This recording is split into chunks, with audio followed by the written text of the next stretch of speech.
I call David Shearer. Thank you, Mr. Chair. Can I just start by thanking the Minister for clarifying those points? I think that's useful. I mean, committing or facilitating a terrorist act, I think that encompasses it, and also putting that definition or that explanation in context of his comments on the weekend. I think if we are required to look at this legislation in the context of a court case or whatever in the future, they will be helpful in terms of where we want to go with it. I also think that it would be useful to look at the definition of terrorism.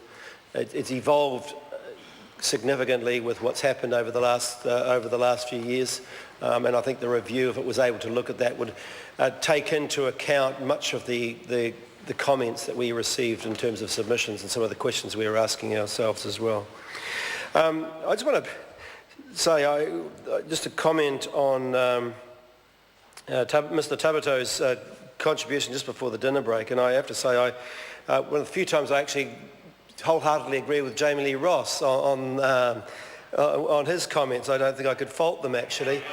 Yeah, I know. Coalition coming up. Yeah, the Grand Coalition, and somebody else is going to be squeezed out.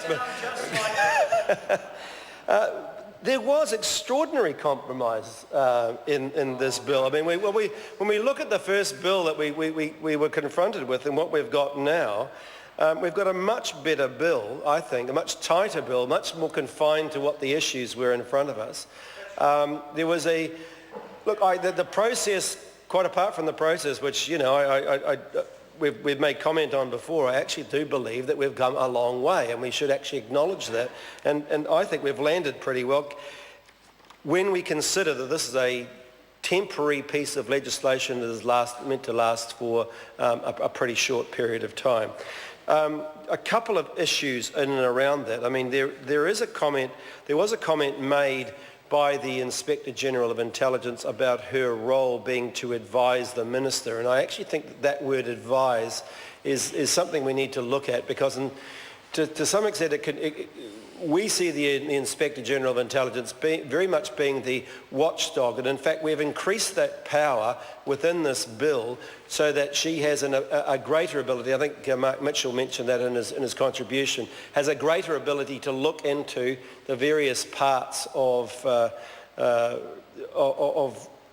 what this bill is setting up to do.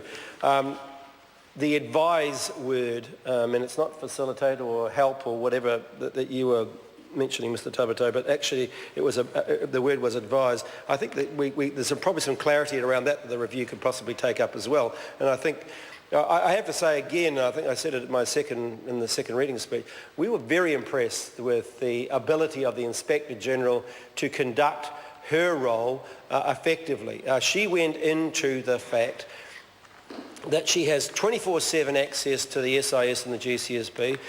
She and her team can look into any aspect of those organisations at any time, whenever they want, so long as there's some of the most top secret issues will need to be clear with the Director, but otherwise they are free to do whatever they like. They will be up to speed and be able to do that by January next year. And I have to say, these were the changes that were made in the legislation last year. They're very positive changes, but I don't think, I don't really think that they've had the airtime that they really deserve, because in many ways I think at the legislative level of the oversight of these intelligence committees, and I'm not talking about the political level, I think there's massive problems there, but the legislative committee, we're very close to providing that degree of oversight that I think that we need to have, and I do believe that that's very positive. I do think, and I think it was interesting that the Inspector General herself in her submission, and we talked about the role that her counterpart in Australia has, looking at the various avenues of intelligence which they are able to look at, whereas we're confined to the SIS and the GCSB. Her counterpart can also look at the committee within DPMC as well as military intelligence as well. So it's a broader role. We might want to leave that for a review, but again, it's an issue that I think probably needs to be looked at in terms of the confines of that role, and in terms, Mr. Chair, sorry, David Shearer. and how that role takes place. Having said all that, I think there was one area that, notwithstanding the minister's explanation around terrorists, freedom fighters, etc., making those sorts of distinctions, there was one area, and I don't think we quite got to the conclusion, to the satisfaction of this side of the House. We let it go because I think the other issues were, in many ways, were more important, and that was the issue of the extension of passports being withheld from 1 year out to 3 years. And I think we were unconvinced by the rationale of needing to have to extend that out to 3 years. There was a lot of talk as we went into the Select Committee about somebody being rendered stateless if they got their passport taken away from them. Clearly that's not the case. If you have your passport taken away from you, you still are a New Zealand citizen. You're not stateless. Likewise, if the passport is taken away from you when you are offshore, you still remain a New Zealand citizen, and while you might not have a passport, you are, and the minister must, according to the legislation, must provide an avenue, effectively a straight line avenue for you to return to New Zealand. Otherwise, that would be totally unfair. But the issue of the extension out to 3 years is something that I think we were unconvinced about, and even questioning both the director of the SIS and the officials from DPMC. 1 year, a passport can be withheld for 1 year. It can be done without having to provide explanation for up to 30 days. We accept that. Extensions more than 1 year can be granted at the moment, with a High Court judge providing that extension.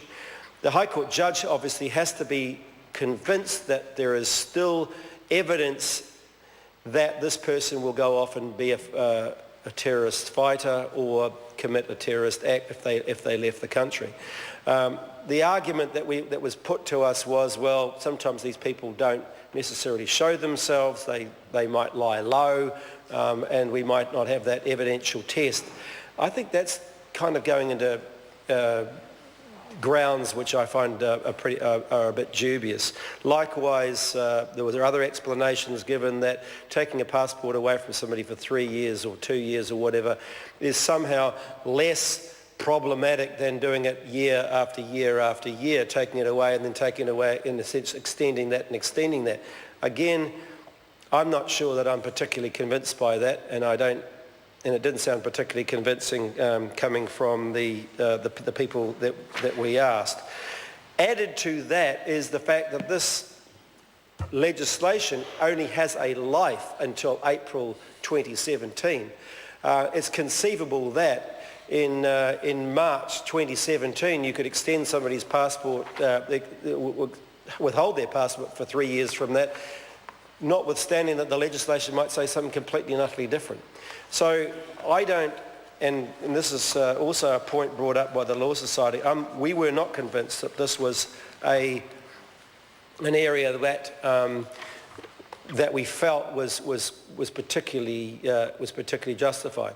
On the other hand, I will accept that, and I think this is the reason we, in the end, we let it go through, that it is possible to make a submission to the Minister within 30 days. You can take it to the sort of judicial reform, and if it goes to any more than 1 year to possibly 3 years, the Minister is bound to go back to that person who had their passport taken and invite them to make a submission in order to be able to have the passport back.